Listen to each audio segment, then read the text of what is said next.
Hey everybody, it's Fresco Kino. So the movies this week, everybody is fascinated by the movies. And let's take a look at the history and the current state of the movies and where it may be going.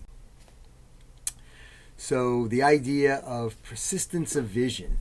The still photographer had a still image, and the idea of a movie is it's multiple images, but they're still images. But they're projected so quickly that your eye perceives them as being a motion. So you get like a little bit of an image after on your eye from one, and it just blends into the other, and you get the illusion that you're actually watching a continuous motion when you're really just seeing 24 still images just projected very quickly. So it's a little interesting story. Edward Morbridge was his friend had a bet, a gambling bet about, they were at the racetrack, and the bet was, is there a point where the horse is off the ground, off four hooves or off the ground? So you couldn't see it in real life because it's just too fast, right? So what Edward did is he lined up a whole bunch of still image cameras along the racetrack with tripwires, so that when the horse went across the finish line, and they still do this today, right, the photo finish, it took a shot, and when he lined the shots up, you could see here that at one point, the horse is flying through the air, totally off the ground. So his friend won the bet, and I guess placed another bet and did some drinking and whatever. So the process itself, obviously photography was invented before the movies, and the Doragotype is a silver plate where someone had to pose for a long time, and it took a long time to expose the image.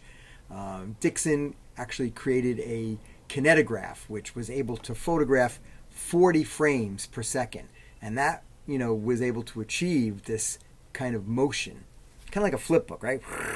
You go like that, and it looks like it's moving. Or today, a modern kind of GIF image, the way it's really just two still images, but it gives the illusion of motion when they go back and forth quickly. Henry Fox Talbot introduced the calotype. This was a paper negative. So the idea of a negative is that you had one negative that then you could produce many positives from. And this is the whole idea about film distribution, right? You've got the one negative, and now you can make lots of copies from it. Thomas Edison, working in his studio here in New Jersey, the Black Maria, had this invention called the Kinetoscope, where you looked right in the kind of peep show thing, and you could see the quick motion of still images, creating that illusion. The Lumiere brothers patented the Cinemagraph, and that was a device that was able to both shoot and project the image. And the American movie business kind of started in New York City with Edison's Vitascope. You could actually watch these movies by clicking on them. In 1902, George Millay, The Trip to the Moon. This was a very theatrical, kind of filled with special effects movie, which excited audiences. And then in 1903, Porter's Great Train Robbery used this idea of montage, where one clip would cut to another, and to another, and to another, and then the idea that those clips in a sequence would create a message. Factory studios in New York produced movies. Movie palaces were ornate. You went, you dressed up, you had an usher show you to your seat. It was a real night out. So here's the Great Train Robbery, and the popularity now of Nickelodeon's opening throughout the United States. In the beginning, people were just amazed just to kind of, watch someone lifting weights or just walking down the block. It was like, magic. Some, real kind of history-making movies. D.W. Griffith's The Birth of a Nation was a influential silent film, made a lot of money, had a lot of racist kind of undertones in it, and it was protested by a lot of people across the country. This is Edison's, studio, kind of factory studio mill, where the actors were all in this kind of proscenium arch. It was really like going to the theater, and the camera would just sit there and shoot as if it was looking at a theatrical production. You were in the first row of the theater, you can see what's going on there.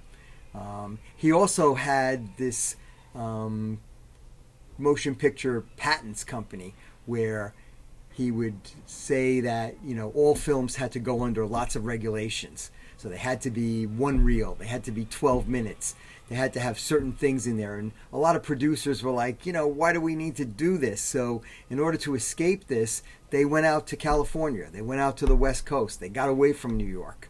And there were lots of advantages in that. One was there was a huge amount of space out there. The other was the light was really good. You know, California has great weather, so it was great for shooting outdoors. The sprawling spaces that were cheap allowed the movies to have these big lots where, you know, movies were filmed, and you know, the industry really took off out there. Now there's this kind of division between, you know, the New York side and the California side, the Hollywood movies. The talkies, right? So all the films were silent. Somewhere around 1926, 1927, the introduction of sound in the movies, which made them much more real. So The Jazz Singer is probably credited with being really the first sound movie, but Don Juan had synchronized music and effects before that. Prior to that, you went and you heard a piano player playing along. One of the advantages of a silent movie, though, was that it was universally acceptable. So, you know, you could send it overseas, and you wouldn't have to worry about translating or dubbed versions. Everybody knew what was being said, or not being said, but being told in the story. Later on, there was a lot of scandal, a lot of sex, drugs, and maybe not rock and roll yet, but the idea of, you know, the movie industry being legislated, and codes were put in there. So, you know, they couldn't have certain scenes. There was censorship, you know, in the basic communication model, the idea of a gatekeeper, where, you know, you couldn't have people kissing in the movies. In order to get people to come to see the movies and to keep the price down for the producers, the idea of lots of different genres. So the documentary was born, musicals, comedies, gangster movies, lots of different genres to appeal to different audiences. And then the double feature. So the double feature is this idea where you'd go to see two movies, the one you were really going to see, but then they'd also have a B movie, which was like a cheap movie that was, you know, playing alongside of it. And then typically also a movie reel, a newsreel, that would be stories of, you know, World War II and things like that. Vertical integration is this idea that I produce the movie, I shoot it, edit it, I distribute it, and I also own the theaters where it's shown. So it's kind of a monopoly. And that was reversed in federal court. So the idea that vertical integration was illegal. Block booking was another thing where the distributors would say, you know, in order to have this great movie, you also have to take 5 other movies. And maybe they weren't so great. And then television certainly brought a lot of competition, right? People didn't have to go out to the movies anymore. They could stay at home and watch the box. So the movie industry was, you know, kind of against, you know, television. They were going to lose money. The Red Scare. So this is a very famous, you know, accusation. Was run by Senator McCarthy, and his idea was, you know, his big question was, are you or have you ever been a member of the Communist Party? And the idea that you know, somehow leftist propaganda was being inserted into entertainment films, and a lot of people were accused, and it slowed down production, and it was just a nightmare for the industry. So how did the industry fight back? Lots of almost corny, you know, techniques, special effects, 3D, smell-o-vision, big screen spectaculars. Those were good, like Lawrence of Arabia. You know, you couldn't really watch that on a small screen, right? It was so intense, these epic movies like Ben-Hur, the Ten Commandments, huge productions. So they invested a lot of money in them, and they only really played well on the big screen. 3D, you can see people here wearing their 3D glasses, kind of comical, but still around today. And here we go with today's blockbuster just came out, The Batman. So movies still have that special place, and most of the idea, this blockbuster mentality, is that you want films that are going to appeal to a wide audience, play well overseas, not too intellectual, and typically a younger audience too. So is it art? Well, it's a moneymaker. This is the highest grossing films of all time, but your book is out of date. It is the Avengers Endgame in 2019 at least. So certainly that kind of blockbuster mentality is there again. Then we have this idea of film versus video.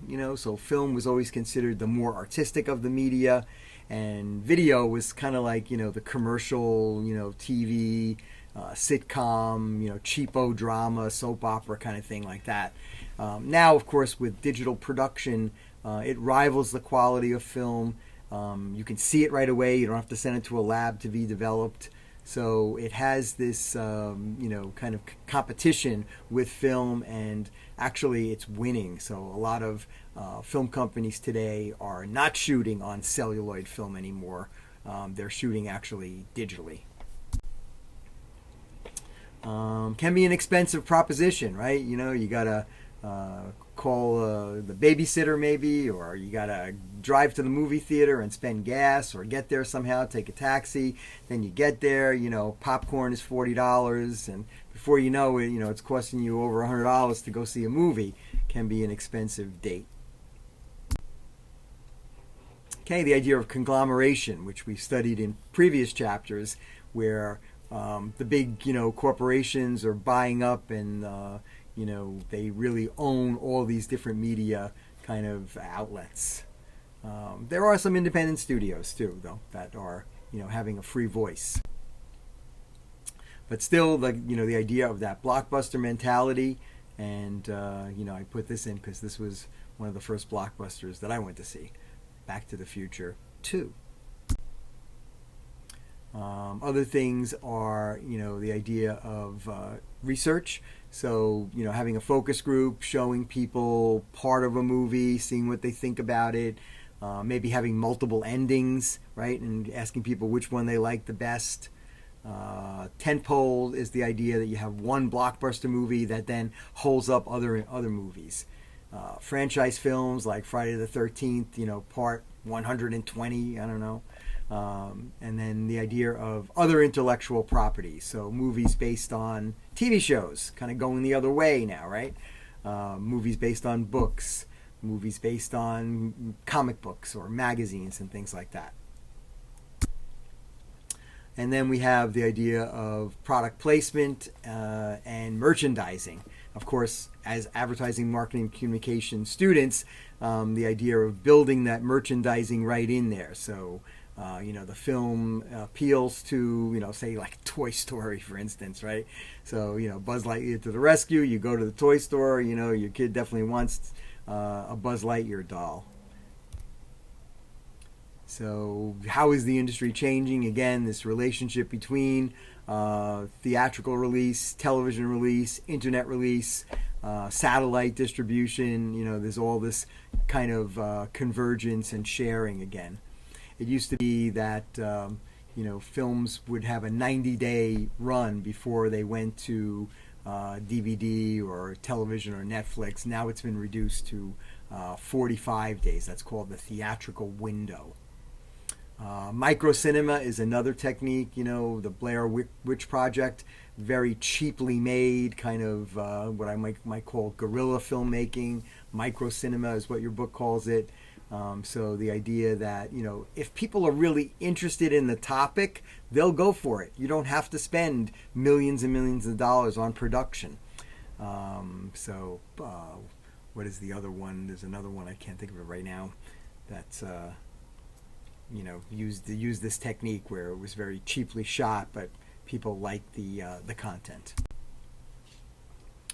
And again, here we go. Netflix is almost worldwide, and movies are on the internet, so it's very easy to kind of access something without going to the theater. Social media, I put this up because the idea of social media being a great way also to promote your movie, right? So there might be a whole rollout before the movie comes out on Facebook, and there's a Insta site and everything else that will give you all kinds of promotion for going to drum up support for the movie. And dynamic pricing is something that we've seen, where now with COVID, people don't want to go to the movie, so the price of a ticket went down. And we'll leave you with this one here, the idea again of monetizing, and having a product placement. So you go to see the movie and there's, a Coca-Cola can or a Pizza Hut being eaten and somebody's enjoying it. And it's kind of like a commercial that lives on forever.